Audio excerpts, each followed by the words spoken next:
The Conclave Joint Marksmanship Exhibition was held once every 4 years on the neutral platform of Station Valoris, and it was, in the most polite possible terms, a chance for every militarized species in the known galaxy to remind every other militarized species exactly where they stood. Not officially, of course. Officially, it was a celebration of precision combat culture across member civilizations. There were banners. There was a ceremonial opening address from the Conclave's Weapons Doctrine Oversight Committee. There were refreshment tables, which several species used, and several others regarded with the specific suspicion of beings who did not entirely trust food that had not been hunted. But underneath the ceremony, the math was simple. Show us what you can do. We will remember. Every species sent their best. The Thurvian high clans sent marksmen who had been training since they could walk, whose eyes could resolve individual photons at 100 meters, whose hands had been engineered by 10,000 years of selective military culture to be incapable of trembling. The Drev sent shooters whose high-gravity physiology gave them a natural stability that most targeting computers envied. The Kalari, peaceful, philosophical, luminescent-skinned, sent observers only, and even they were precise in a way that made you feel judged. And the Earth Military Exchange sent 2 people, Lieutenant Darian Vasquez and Specialist Lyra Chung. Darian was 32, dark-eyed, lean, with the specific kind of stillness that came not from calm, but from a very long practice of controlling what calm looked like from the outside. He had grown up in the high desert of New Mexico, where the air was thin and the wind was a constant variable you either learned or you didn't, and he had learned very young which one he was. Lyra was 28, compact and precise, the kind of person whose equipment was always immaculate and whose attention, when it landed on something, had a quality like a physical weight. She had grown up in the coastal ranges of British Columbia, shooting at targets her grandfather set up at distances that most people would have said were unreasonable. Her grandfather had called them warm-up shots. They arrived at the marksmanship exhibition in standard Earth military uniform, gray, without insignia beyond rank designation, functional in a way that read, to Conclave eyes, as either admirably minimalist or borderline embarrassing depending on the species doing the reading. They carried their own weapons. This was noted. The competition format was straightforward. Each team fired on a series of precision targets at ascending distances, beginning at 100 meters and extending, across 12 rounds, to 2 kilometers. Targets were static. Wind compensation was calculated by the shooter without assistance. Scoring was clean.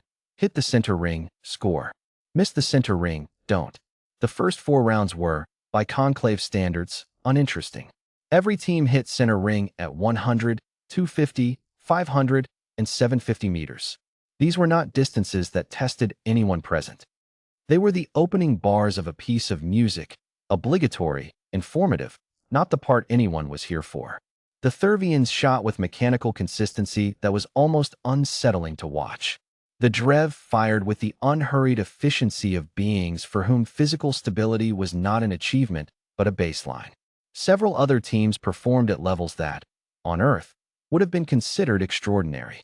Darian and Lyra shot last in each round, as the newest Conclave members. They hit center ring at 100 meters, at 250, at 500, at 750. Nobody paid particular attention. At 1 kilometer, the field began to differentiate.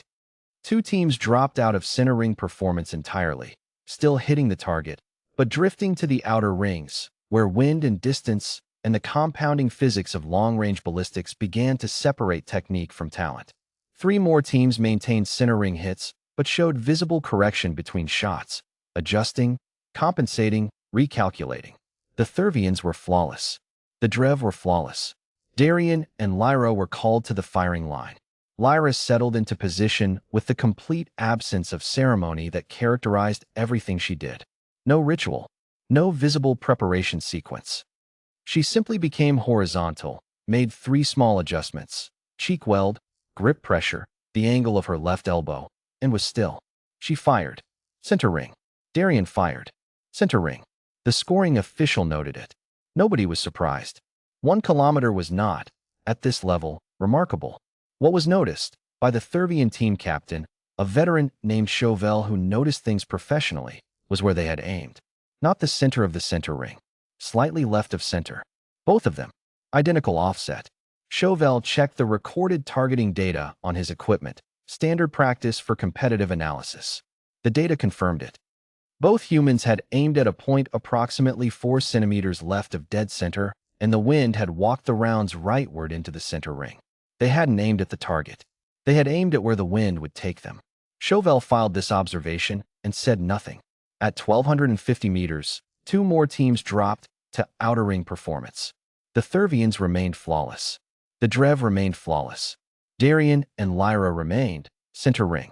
But now other observers were doing what Chauvel had done, checking the targeting data, and a quiet conversation was beginning at the edges of the spectator area.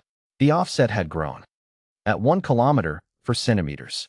At 1250, the offset was 11 centimeters, nearly half a hand's width away from the center ring, aimed deliberately away from the mark, trusting the wind to complete the equation. One of the Drev observers said, in a tone that was trying to be neutral, "Their targeting data shows a consistent aiming error." "It isn't an error," said Chauvel. "They're not aiming at the target." "No," said Chauvel. "They're aiming at where the target will be when the round arrives." A pause. "All shooters do that. Standard wind compensation." "Standard wind compensation adjusts the aim point by millimeters," Chauvel said. "At these distances, with this wind, standard compensation gets you to the outer ring." He looked at the scoring display. "They're in the center ring." Another pause. "How?" Chauvel watched Lyra on the firing line, motionless, a study in horizontal geometry. "I don't know yet," he said. At 1,500 meters, the Thurvians missed center ring for the first time. Not badly. Outer edge of the inner ring. A shot that would have been exceptional in any other context. But the Thurvian team captain visibly registered it, the micro-expression of a being for whom this distance represented genuine challenge. The Drev held center ring. Their physiology gave them advantages at this distance that training alone couldn't replicate. 3 other teams had moved to target hits only, no longer competitive for center ring scoring, continuing for record purposes. Darien was called to the firing line.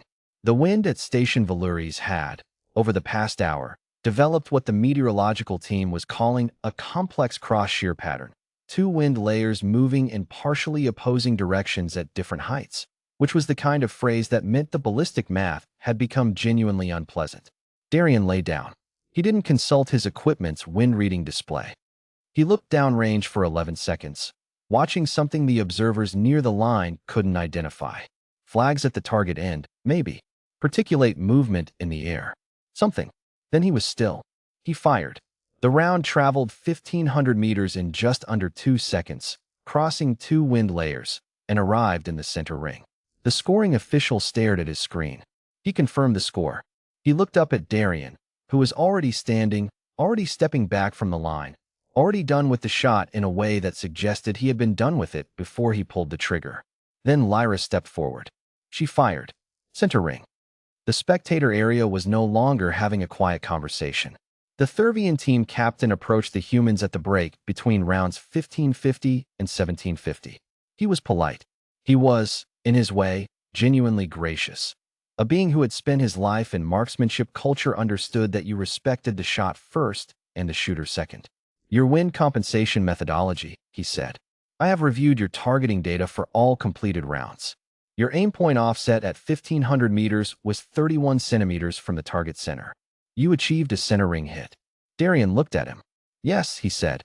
"How are you calculating the offset?" Chauvel asked. "Your equipment's ballistic computer is. I checked the specifications. I hope that is not offensive. It is significantly less sophisticated than what we use. It could not be generating these corrections."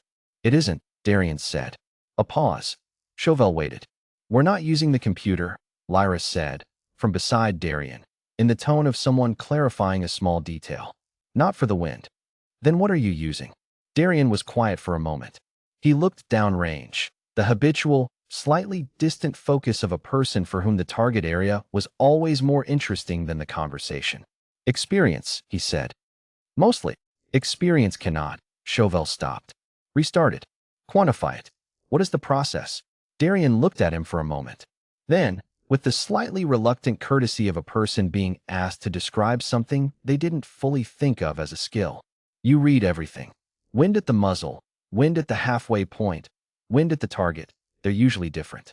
You watch how the flags move, not just that they're moving. You remember what the air felt like on your face for the last 10 minutes, and you build a picture of the whole column the round is going to travel through. You do the math. And then, he paused. Then you trust it, Lyra finished. Chauvel looked at them. That is not a calculation. That is intuition. Yes, Darian said. Our best marksmen train for decades to eliminate intuition from the process, Chauvel said. Intuition introduces error. The calculation is more reliable than the feeling. Darian nodded slowly. That makes sense, he said. At normal distances. A pause. What changes at longer distances? Chauvel asked, though something in the question suggested he was beginning to suspect the answer. The wind, Lyra said, changes while the round is in the air. It's never the same at the end as it was at the beginning. You can't calculate a correction for conditions that haven't happened yet. She tilted her head slightly. You can only know them when you feel them. And then you have to be willing to trust what you feel. Chauvel was quiet. Humans, he said finally, have been doing this for how long? Long-range precision shooting? Darian considered. Couple centuries, seriously. Some of the fundamentals we use were developed in wars before we had calculators at all. Before calculators, Chauvel repeated slowly. Before most technology, Lyra said. For a long time it was just the shooter, the rifle, the wind, and the math in their head. Chauvel looked downrange. Looked at the distance markers.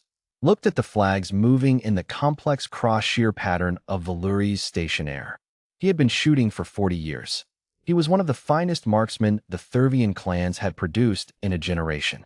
He had spent those 40 years building the most precise, consistent, technology-assisted calculation process in his species' military doctrine.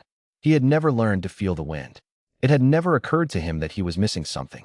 At 1,750 meters, the Drev dropped to outer ring performance for the first time. The Thurvians were in the outer ring. Had been since 1550. Darian shot center ring.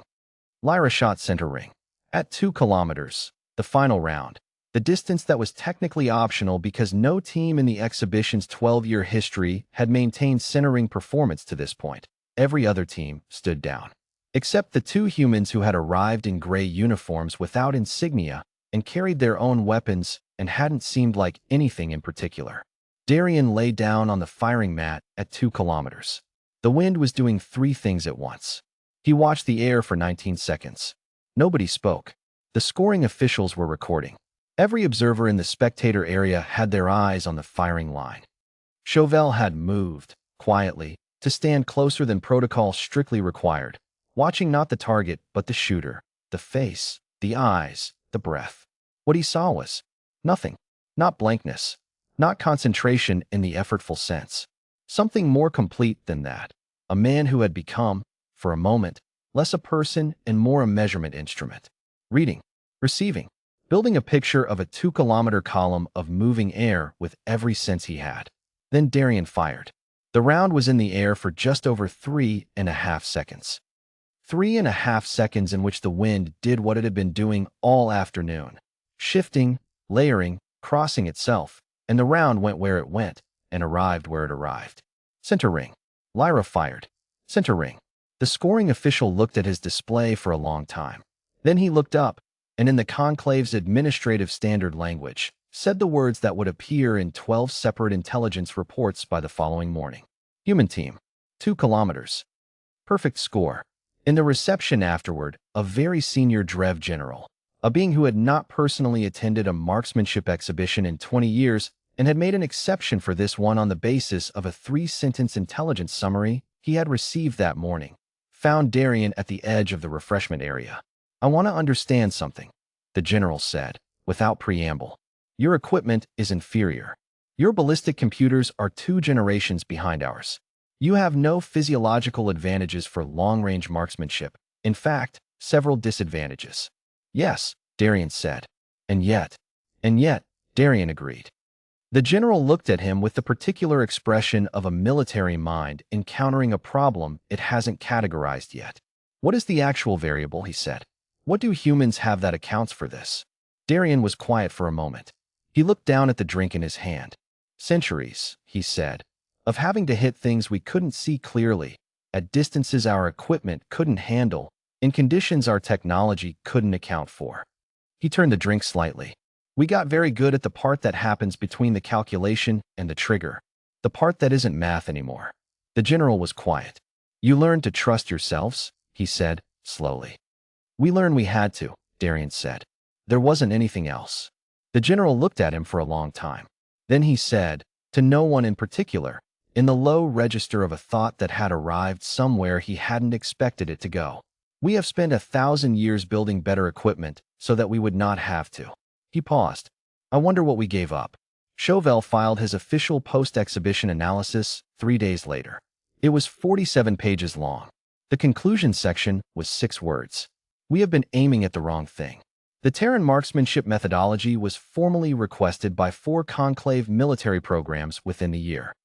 Darian and Lyra were asked to consult. They said yes. They brought the only thing they'd always brought: themselves.